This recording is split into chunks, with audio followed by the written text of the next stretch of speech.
what would you do with $15,000? For many, this amount of money can change someone's life. Not my life, of course, it's already perfect. And the only way to earn it is to slam a giant. Thanks for tuning in to another episode of Tyler Vance Rants. I'm your host, Tyler Vance himself, and you're not. It's February 23rd, 1985.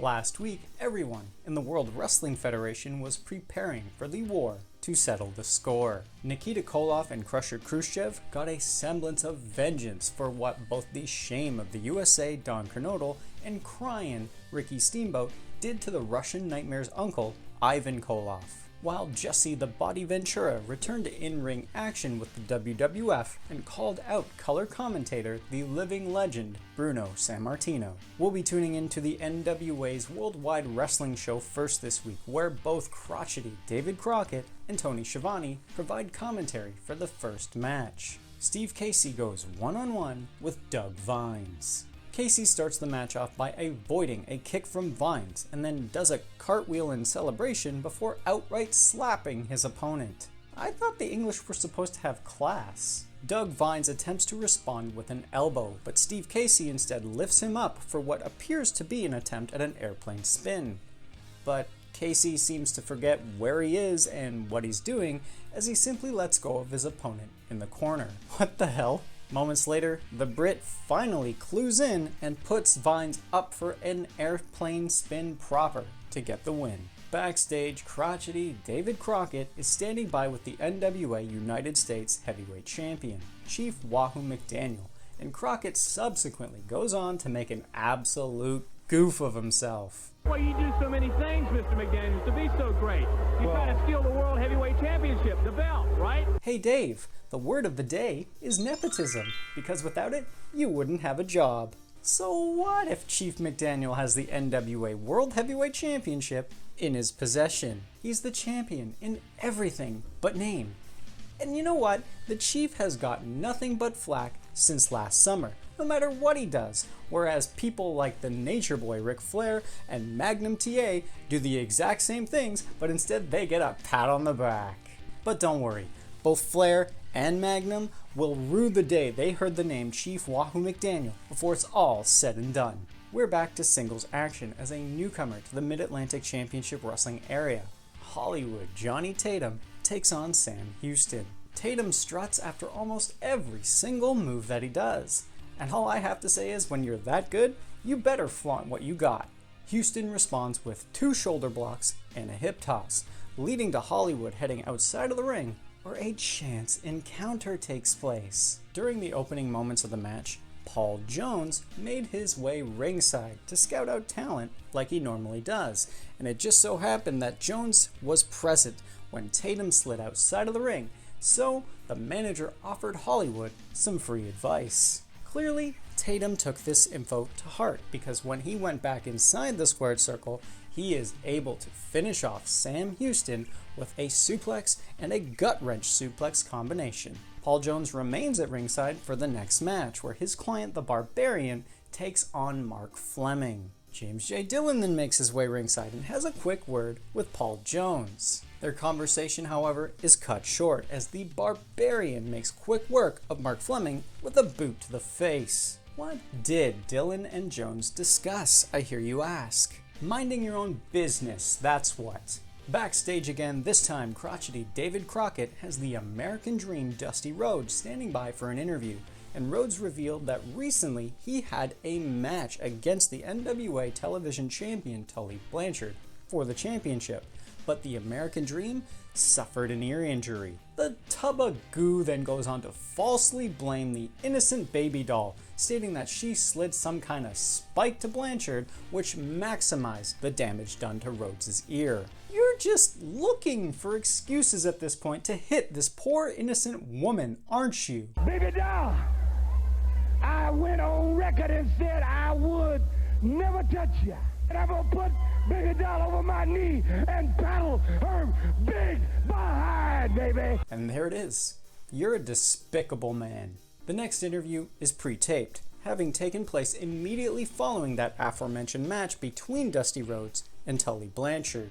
Tony Schiavone asks the NWA television champion for a few words. And at this point, I'll just let Blanchard do the speaking for himself.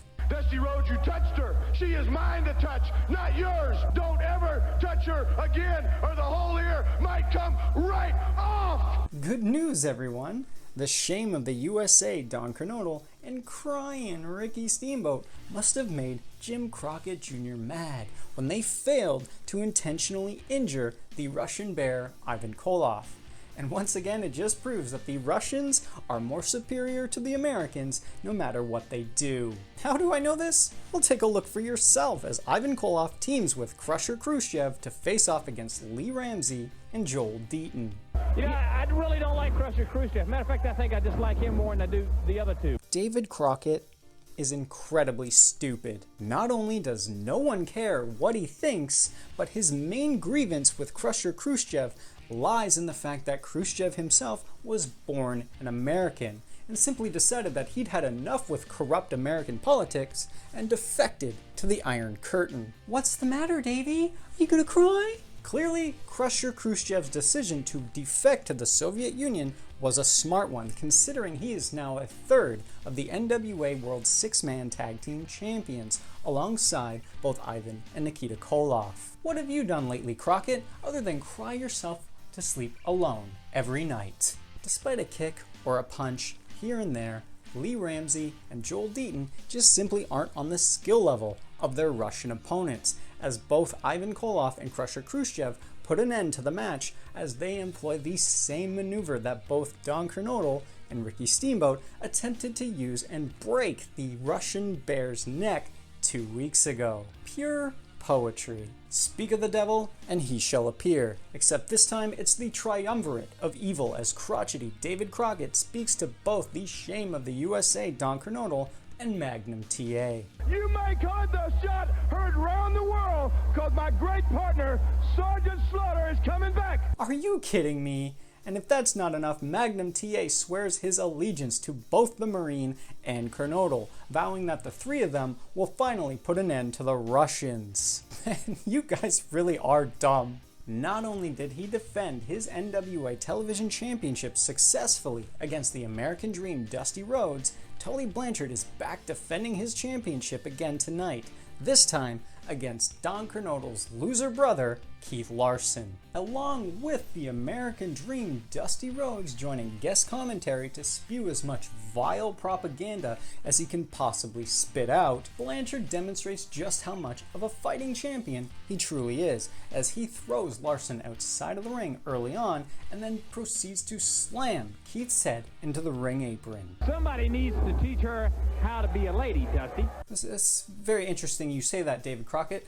I wonder, how does Mrs. Crockett feel about that? Keith Larson catches Tully Blanchard with a punch as soon as he's back inside the squared circle, even going up to the second rope in the corner and delivering more punches, while the referee is off probably having a smoke break somewhere, rather than actually grow a pair and disqualify Don Kernodle's brother. Fear not, because the NWA Television Champion catches Keith Larson coming off the rope seconds later, draping him neck first over the top rope before retaining the NWA Television Championship with a slingshot suplex.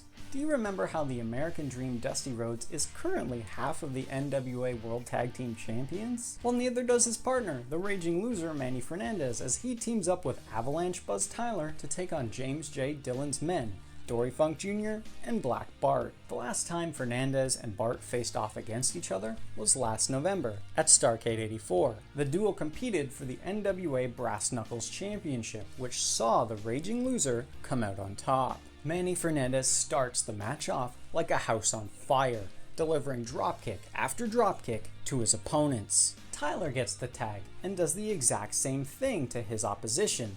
However, if you have the idea that Buzz Tyler managed to get his Humpty Dumpty behind off the ground to deliver a dropkick, all I have to ask is, what drugs are you taking? All Avalanche is able to do is hit body slam after body slam. Once tagged back in, the raging loser manages to hit 2 flying forearms on Funk Jr. before he is caught and thrown to the outside of the ring, where James J. Dillon is happy to lend a helping hand to Manuel. Black Bart gets the tag for his team, and once the raging loser is back inside the squared circle, the longtime rivals go at it, which sees Bart come out on top with a leg drop before going on to drape Fernandez over the top rope neck first. Manny Fernandez goes on to suffer at the hands of James J. Dillon's clients, getting double teamed at every opportunity until he fills himself up with so much adrenaline that Dory Funk Jr.'s uppercuts have no effect. Fernandez is able to get a desperate tag to Buzz Tyler, who is extremely rested and goes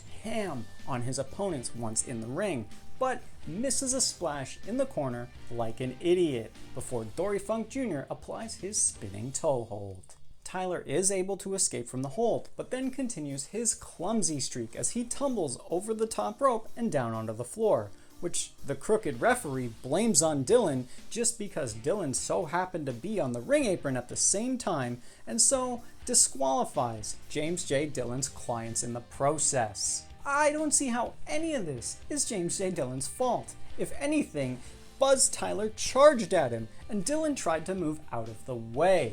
I want this referee's license revoked, I want him fined, and I want him suspended. I really hate David Crockett, especially when he goes on to mock Ivan and Nikita Koloff along with Krusher Kruschev over the fact that Sergeant Slaughter is returning to the Mid-Atlantic Championship Wrestling area. Magnum T8, Dark and Old's got him now. He's got you guys. That's how stupid you are. See, I said Crockett was stupid, but little did I know how stupid David really was. According to the Russian Bear, the shame of the USA Don Kernodle and Sergeant Slaughter had a clause in their contract dating all the way back to 1983, where if they lost the NWA World Tag Team Championships, which they held at the time, and did lose to crying Ricky Steamboat and his partner at the time, Jay Youngblood, then they would not be able to partner together ever again. We get the last laugh.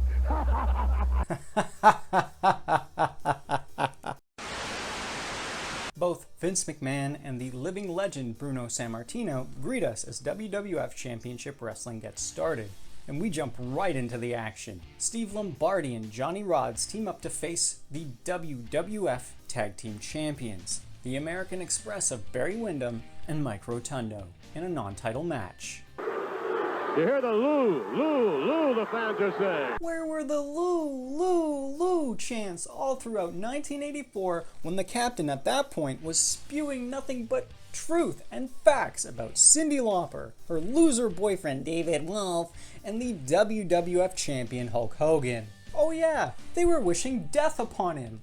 Funny how money changes all of that. Rodz and Windham start the match off with chain wrestling, which frustrates the unpredictable one considering he can't gain an upper hand. Mike Rotundo then gets the tag and immediately hits Johnny Rodz with a reverse elbow before daring Lombardi to just try something.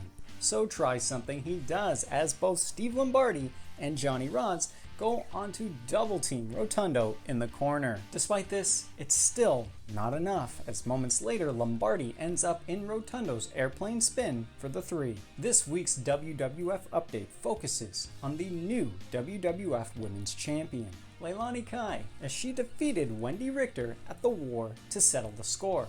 If you haven't seen it, I've linked it down below for your viewing pleasure. Richter herself has announced that she's invoking her rematch clause and plans on regaining what she lost. Sorry honey, but your dignity, it's gone. Another non-title match is next as Joe Mirto goes head-to-head with the WWF Intercontinental Champion, Greg the Hammer Valentine, who has a new manager in the form of Jimmy Hart. Who is Jimmy Hart, you ask? I just told you, weren't you paying attention? He's a manager, and a very good one at that, as his advice to the Hammer sees Valentine slam Mirto once the bell rings. Greg Valentine then throws his opponent outside of the ring, helping Joe Mirto back in with a slam before making him submit with a figure 4 leg lock. David Sammartino goes head to head with RT Reynolds next, and I'd like to point out that the very first female referee in the WWF, Rita Marie, is in charge of this match. Marie herself doesn't really have to do much as the match gets underway, considering that Sammartino hits no less than 3 arm drag takedowns, locking on lengthy shoulder locks right after. Are you sure that this guy is Bruno Sammartino's son? RT Reynolds then manages to deliver a knee to David Sammartino's gut as he comes off of the ropes, following it up with a huge body slam. To his credit, Sammartino does manage to fight back with 2 boots to Reynolds' face before going on to hit a suplex. A back suplex follows, resulting in a near fall, but a power slam seconds later finally gets David Sammartino the 3, along with a round of applause from Andre the so-called Giant. The New Zealand Nightmare Tony Garea faces off against the Magnificent Morocco next, and surprising no one, Garea employs his favorite move, the headlock, once it's underway. So, Morocco responds with an elbow and a hip toss. The Magnificent One subsequently misses 2 elbows and suffers back and body drops before retreating to the outside of the ring, while the Kiwi celebrates as if he's won World War II all by himself. The match isn't over yet, you moron! Back in the ring, the Magnificent Morocco attempts to employ some of the training that Mr. Fuji has instilled in him, becoming absolutely vicious as he tries to suplex Garea outside of the ring, unsuccessfully, which results in Garea hitting a suplex of his own, bringing Morocco back inside the squared circle. But as the competitors hit the mat, the Magnificent Morocco uses Tony Garea's own momentum against him, rolling him up for the 1-2-3. The Heenan family are the guests of Rowdy Roddy Piper on Piper's Pit this week.